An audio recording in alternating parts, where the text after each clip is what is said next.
Βίζεται ο καθαρισμός και η απολύμανση των συστημάτων. Τι πρέπει να προσέξουμε και ποιες συμβουλές δίδουν οι γιατροί στο ρεπορτάζ που ετοίμασε η Αθηνά Χάλκο.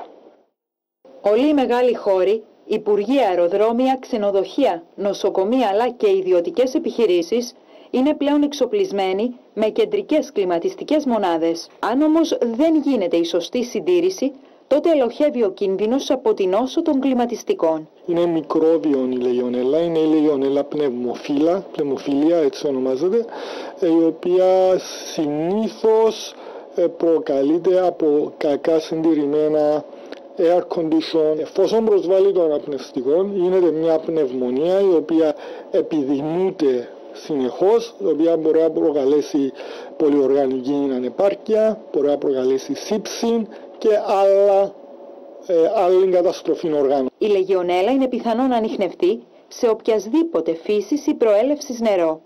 Πιθανές πηγές μετάδοσης του μικροβίου είναι υγραντήρες ατμόσφαιρας, σπα, υδρόλουτρα, κλιματιστικά συστήματα που χρησιμοποιούν νερό ως μέσο ψήξης, λούσιμο με ζεστό νερό προερχόμενο από μολυσμένη πηγή. Ποια συμπτώματα πρέπει να οδηγήσουν κάποιον που έχει προσβληθεί από το μικρόβιο στο γιατρό. Ξεκινά πολλές φορές με ένα πρόδρομο σύνδρομο, δηλαδή κακουχία, πολλές φορές μπορεί να έχει λίγο πυρετών ο ασθενής και μετά βλέπουμε να έχει βήχαν και σιγά σιγά προχωρά σε έντονο βήχαν, αναπνευστική ανεπάρκεια, με εύκολα διαγνωστικά τεστ, το οποίο μπορούμε να αναγνωρίσουμε έγκαιρα την Λεγιονέλα. Οι καπνιστές και τα άτομα που είναι σε ανοσοκαταστολή είναι πιο ευάλωτα να νοσήσουν. Ωστόσο, με την έγκαιρη αντιβιωτική αγωγή, η νόσος είναι η άσημη.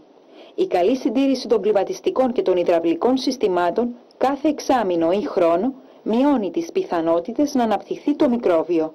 Επισημαίνεται πως η μετάδοση του μικροβίου δεν γίνεται από άνθρωπο σε άνθρωπο.